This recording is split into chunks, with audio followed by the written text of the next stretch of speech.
दो सिलेंडर दिया हुआ है P एंड Q, और जो सिलेंडर P एंड Q यहाँ पर गिवन है उनका मास जो है यहाँ पर सेम है, ठीक है, एंड रेडियस भी इनकी जो है सेम है।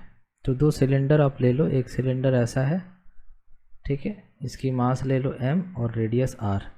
एक और सिलेंडर ले लो, इसकी भी मास m ले लो और रेडियस ले लो r।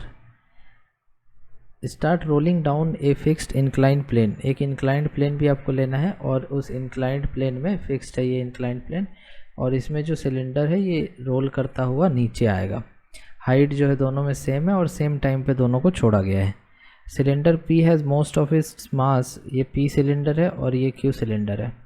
तो सिलेंडर P जो है उसका ज़्यादा से ज़्यादा मास जो है कंसनट्रेटेड है सरफेस के पास में, और जो आपका सिलेंडर Q है उसका मोस्ट ऑफ द मास जो कंसनट्रेटेड है वो एक्सिस के सामने, मतलब कि यहाँ पर, ठीक है।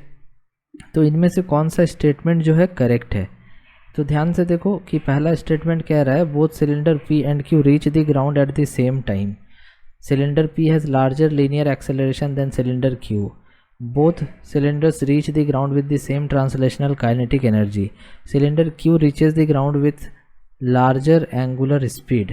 अब देखो, अगर यहाँ पर आप एक्सेलरेशन की फार्मूला लिखो तो एक्सेलरेशन की फार्मूला होती है a=g sin theta by 1 + k² by r², ठीक है। ये आपका फार्मूला होता है फॉर एक्सेलरेशन। आप जब पढ़ते हो rolling on an inclined plane तो इस एक्सेलरेशन के फार्मूला का डेरिवेशन बताया जाता है। और दूसरे भाषा में अगर k में आप नहीं लिखना चाहते तो इसी फार्मूला को आप ऐसे भी लिख सकते हो, g sin theta divided by i moment of inertia plus 1 + mr², ठीक है। वही i की वैल्यू अगर m² रख देते हो तो इसमें कन्वर्ट हो जाता है। अब ध्यान से देखो कि इसमें जो P सिलेंडर जो है इसमें आपका ज़्यादा मास जो है वो एक्सिस से दूर है, एक्सिस से दूर है। ये जैसे अगर एक्सिस ले रहे हो तो इसका ज़्यादा से ज़्यादा मास जो है एक्सिस से दूर है, और अगर इसको एक्सिस के मास को अगर देखो यहाँ पर तो इसका जो मास है वो एक्सिस के सामने है, एक्सिस के सामने कंसंट्रेटेड है। तो मास अगर दूर होगा तो मोमेंट ऑफ इनर्शिया ज़्यादा होगा। इसका मतलब हो गया कि IP moment of inertia of P is greater than moment of inertia of Q। तो P का जो मोमेंट ऑफ इनर्शिया है वो अधिक है और Q का जो मोमेंट ऑफ इनर्शिया वो कम है। तो यहाँ पर देखो थीटा तो दोनों केस के लिए सेम हो जाएगा, है ना, मास दोनों का सेम है, रेडियस भी सेम है। तो कहने का मतलब हुआ कि आपका जो एक्सेलरेशन है वो एक्सेलरेशन इन्वर्सली प्रोपोर्शनल यहाँ पे मिल रहा है I के। इसका मतलब हो गया कि आपका acceleration of P is less than acceleration of Q, ठीक है। तो cylinder P has larger acceleration than cylinder Q, ये ऑप्शन आपका गलत हो गया।